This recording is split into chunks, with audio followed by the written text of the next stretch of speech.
Bumangga ang isang motorsiklo sa isang e-trike sa Antipolo City. Ang sugatang rider napagalamang sangkot pala sa serye ng nakawan ng motorsiklo. Balita hatid ni EJ Gomez. Humandusay sa kalsada ang sugatang lalaking yan matapos maaksidente sakay ng motorsiklo sa bahagi ng Marcos Highway sa Barangay Santa Cruz, Antipolo City, Biyernes ng umaga. Nagtamo siya ng mga bali sa tuhod at binti nang makabanggaan ng isang e-trike. Isinugod siya sa ospital at kinailangang operahan. Dahil sa aksidente, nabisto na ang sugatang rider, sospek sa insidente ng pagnanakaw sa ibang barangay noong July 3 ayon sa mga otoridad. Bali, nasa loob po ng garahe po mismo yung motor. Doon po nila kinuha po yung motor po. Umaga na po namin napansin na wala na po yung motor. Isang concerned citizen sa Barangay San Isidro daw ang nakapansin na pareho ang plaka ng ninakaw na motor noong July 3 sa plaka ng dalang motorsiklo ng naaksidenteng rider. Ang Barangay San Isidro na rin ang nag-imbestiga sa sumbong. Mayroon kaming mga CCTV kung saan unang nakita yung motor. May nakakita rin na kapitbahay di umano na doon sa pinagdalhan ng motor na binabaklas na yung mga body parts ng motor. Ang mismong motorsiklong dala ng sospek kung saan nakitang nakakabit ang parehong plaka, hindi raw sa biktima. Plaka ko po yung ginamit. Possible na kung gumawa man po sila ng kalokohan, ng hold up, tapos makuha po sa CCTV. Siyempre, unang-una ako po yung hahabulin ng authority. Ayon sa biktima, mahigit 70,000 piso ang halaga ng ninakaw na motor na kanila pa raw hinuhulugan at 9 na buwan pa lang nagagamit. Nung kinausap po namin siya sa hospital, sa orthopedic, ang sabi niya po ay nabili niya lang daw po ito sa kanyang kakilala ng 4,500. Tinatanggi niya po na ninakaw niya to. Sa follow-up operation ng pulisya, lumabas na nakaw din pala ang motorsiklong gamit ng rider nang siya ay maaksidente. Nagpapagaling pa sa ospital ang 22 anyos na rider na sasampahan ng reklamong theft at reklamong paglabag sa Republic Act 10883 o New Anti-Carnapping Act of 2016. Nangako raw ang kaanak ng sospek na ibabalik ang unang ninakaw na motorsiklo sa Huwebes base sa kasunduan nila sa biktima at pulisya. Ayon sa barangay, umamin kalauna ng sospek na ang ninakaw niyang motorsiklo ay ibinenta niya sa isang buyer sa Boso-Boso. EJ Gomez, nagbabalita para sa GMA News. May bagong hepe ang Armed Forces of the Philippines. Si Lieutenant General Antonio G. Nafarrete ang ika-61 Chief of Staff ng Sandatahang Lakas ng Pilipinas. Nagtapos si Nafarrete sa Philippine Military Academy Big Kislahi Class of 1990. Bago talagang AFP Chief, nanilbihan siya bilang 67th Commanding General ng Philippine Army. Naging commander din siya ng iba't ibang military division sa Visayas at Mindanao. At tumayong chairperson ng Government of the Philippines Coordinating Committee on the Cessation of Hostilities na nangangasiwa sa pagpapanatili ng kapayapaan sa pagitan ng gobyerno at MILF. Papalitan ni Nafarrete si General Romeo Browner Jr. na ngayong araw ang retirement. Mamayang hapon ang change of command ceremony.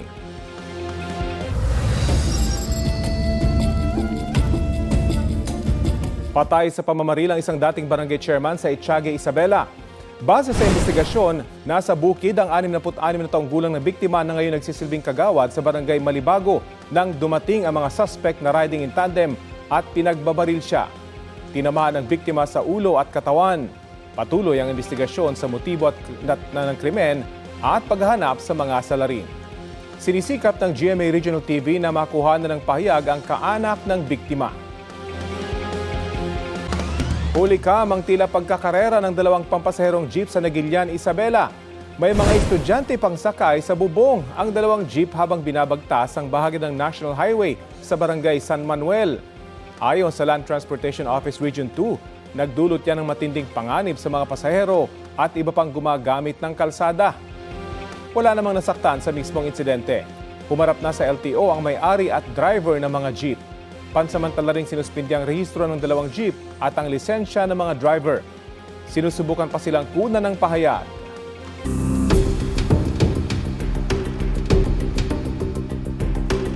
Kailangan ng Bureau of Internal Revenue ng pahintulot ni Pangulong Bongbong Marcos para mabuksan ang ilang tax, bank at anti-money laundering council records ng mag-asawang Vice President Sara Duterte at Attorney Manasseh Carpio. Ito'y matapos payagan ng impeachment court na isabpina ang naturang records bilang ebidensya sa hindi umano may paliwanag na yaman ng bise. Balita natin ni Joseph Moro.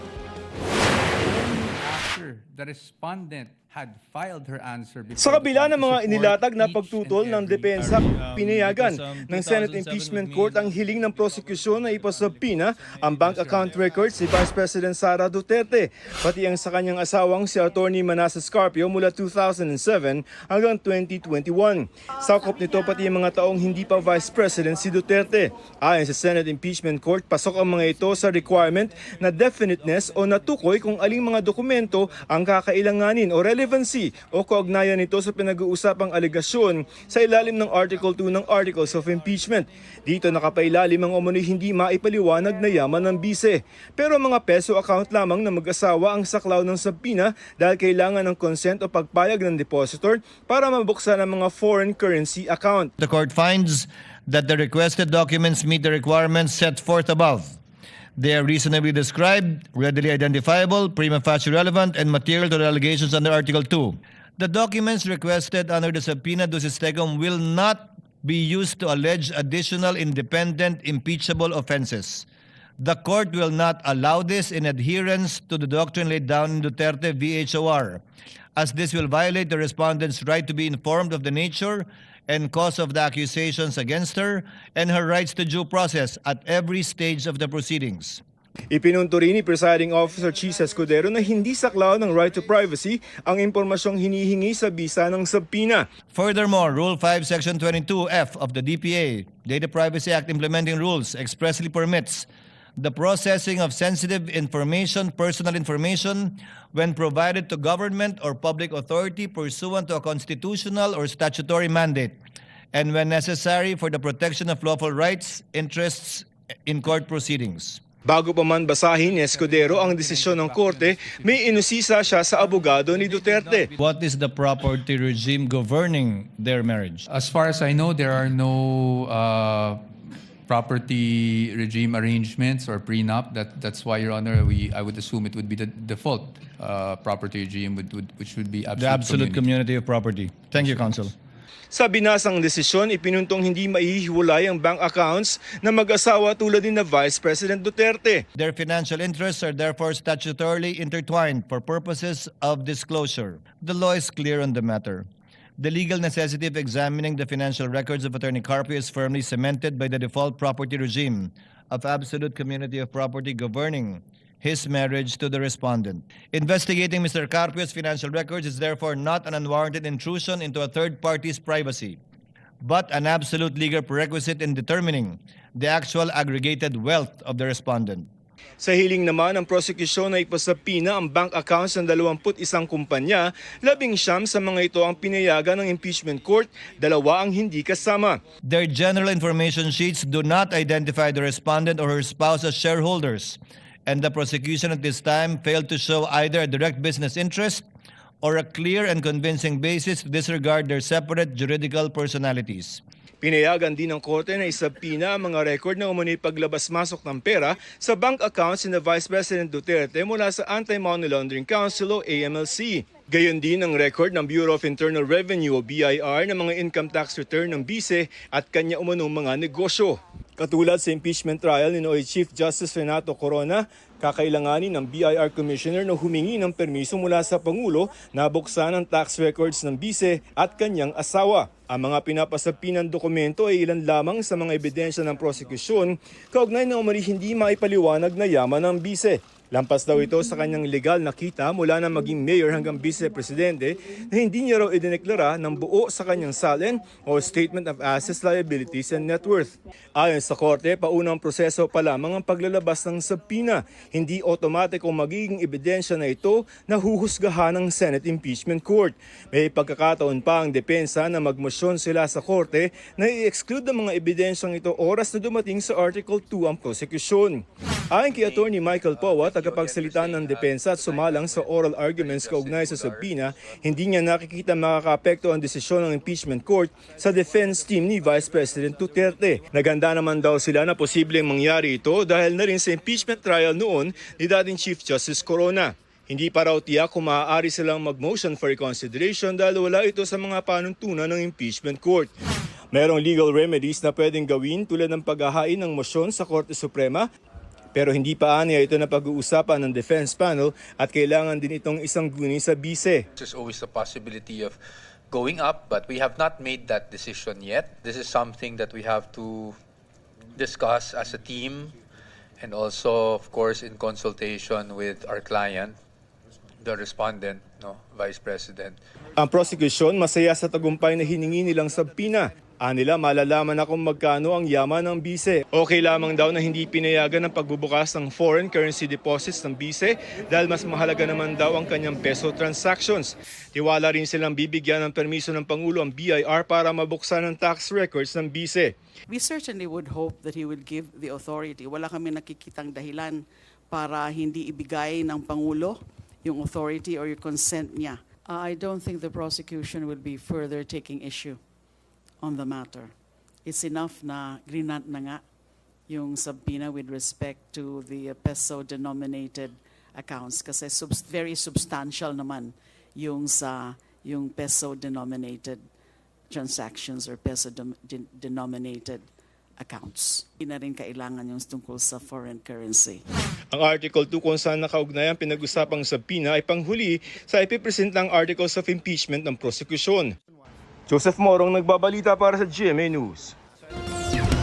4 na senator judges ang magsusumiti ng written dissent o pagtutol sa desisyon ng Senate Impeachment Court na payagang isabpina ang ilang tax, bank at AMLAC records ni Vice President Sara Duterte at asawang si Attorney Manasseh Carpio mula 2007 hanggang 2021.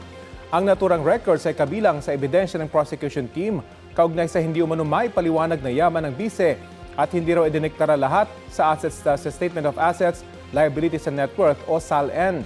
Ayon kay Senator Judge Alan Peter Cayetano, tutukuyin niya kung aling mga bahagi ng desisyon ng impeachment court ang kanyang tinututulan. Ganyan din daw ang gagawin ni Senator Judges Amy Marcos, Loren Legarda at Camille Villar. Pinayagan ng Impeachment Court Presiding Officer Chis Escudero ang pagsusumite ng pagtutol na isasama sa records ng impeachment trial. Ipinasabpina ng National Bureau of Investigation ang 4 na board director ng Philippine Southeast Asian Games Organizing Committee o PhilSGOC na nangasiwa sa 2019 SEA Games. Sila ay sina Ramon Suzara, Donaldo Caringal, Dexter Estacio at John Lexter Buencosejo. Ayon kay NBI Director Melvin Matibag, dapat masagot kung paano naging chairman ng komite si Senator Alan Peter Cayetano kung hindi siya naging miyembro ng board batay sa General Information Sheet. Base sa pag-aaral namin, may nakarating sa aming dokumento. Ang nangyari pala dyan, he was appointed as an interim chairman by the POC. Pero ang instruction sa kanya is to immediately incorporate the PhilSGOC. Paano ka magiging chairman kung nagpakilala kang chairman tapos hindi ka naman member ng board?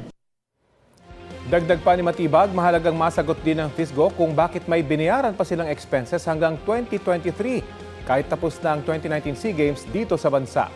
Wala pang bagong pahayag kaugnay nito si Cayetano pero una niyang sinabi na walang anomalya sa SEA Games 2019. Patuloy na sinisikap ng GMA News na makuha ang panig ng iba pang taga-PhilSGOC.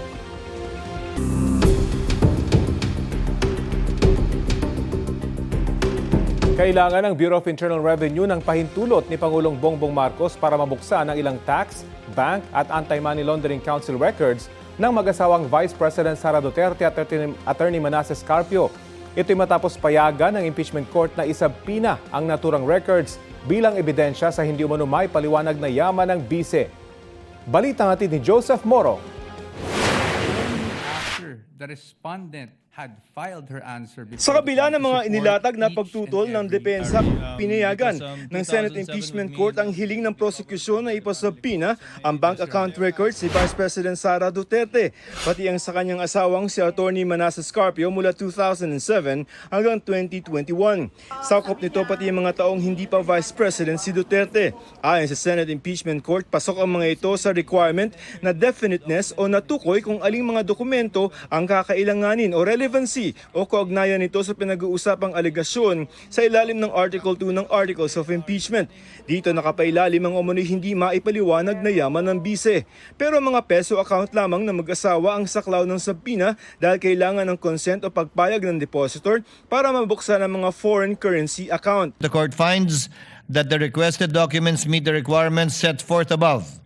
They are reasonably described, readily identifiable, prima facie relevant, and material to the allegations under Article 2. The documents requested under the subpoena ducis tecum will not be used to allege additional independent impeachable offenses. The court will not allow this in adherence to the doctrine laid down in Duterte v. HOR, as this will violate the respondent's right to be informed of the nature and cause of the accusations against her and her rights to due process at every stage of the proceedings. Ipinunto rin ni Presiding Officer Chis Escudero na hindi saklaw ng right to privacy ang impormasyong hinihingi sa bisa ng subpoena. Furthermore, Rule 5, Section 22F of the DPA, Data Privacy Act Implementing Rules, expressly permits the processing of sensitive information, personal information, when provided to government or public authority pursuant to a constitutional or statutory mandate, and when necessary for the protection of lawful rights, interests in court proceedings. Bago pa man basahin ni Escudero ang desisyon ng korte, may inusisa siya sa abogado ni Duterte. What is the property regime governing their marriage? As far as I know, there are no property regime arrangements or prenup. That's why, Your Honor, I would assume it would be the default property regime, which would be The absolute community of property. Thank you, Counsel. Sa binasang desisyon, ipinuntong hindi maihiwalay ang bank accounts na mag-asawa tulad ni na Vice President Duterte. Their financial interests are therefore statutorily intertwined for purposes of disclosure. The law is clear on the matter. The legal necessity of examining the financial records of Attorney Carpio is firmly cemented by the default property regime of absolute community of property governing his marriage to the respondent. Investigating Mr. Carpio's financial records is therefore not an unwarranted intrusion into a third party's privacy, but an absolute legal prerequisite in determining the actual aggregated wealth of the respondent. Sa hiling naman ng prosekusyon na ipasapina ang bank accounts ng 21 kumpanya, 19 sa mga ito ang pinayagan ng impeachment court, 2 ang hindi kasama. Their general information sheets do not identify the respondent or her spouse as shareholders, and the prosecution at this time failed to show either a direct business interest or a clear and convincing basis to disregard their separate juridical personalities. Pinayagan din ng korte na isapina ang mga record na umano'y paglabas-masok ng pera sa bank accounts ni Vice President Duterte mula sa Anti-Money Laundering Council o AMLC. Gayon din ang record ng Bureau of Internal Revenue o BIR ng mga income tax return ng bise at kanya umanong mga negosyo. Katulad sa impeachment trial ni Noy Chief Justice Renato Corona, kakailanganin ng BIR Commissioner na humingi ng permiso mula sa Pangulo na buksan ang tax records ng bise at kanyang asawa. Ang mga pinapasapinang dokumento ay ilan lamang sa mga ebidensya ng prosekusyon kaugnay ng umano'y hindi maipaliwanag na yaman ng bise. Lampas daw ito sa kanyang legal na kita mula na maging mayor hanggang vice-presidente na hindi niya raw idineklara ng buo sa kanyang SALN o Statement of Assets, Liabilities and Net Worth. Ayon sa korte, paunang proseso pa lamang ang paglalabas ng subpoena. Hindi otomatikong magiging ebidensya na ito na huhusgahan ng Senate Impeachment Court. May pagkakataon pa ang depensa na magmosyon sila sa korte na i-exclude ang mga ebidensyang ito oras na dumating sa Article 2 ang prosekusyon. Ayon kay Attorney Michael Powa, tagapagsalita ng depensa at sumalang sa oral arguments kaugnay sa subpoena, hindi niya nakikita makakaapekto ang desisyon ng impeachment court sa defense team ni Vice President Duterte. Naganda naman daw sila na posibleng mangyari ito dahil na rin sa impeachment trial noon ni dating Chief Justice Corona. Hindi pa raw tiyak kung maaari silang mag-motion for reconsideration dahil wala ito sa mga panuntunan ng impeachment court.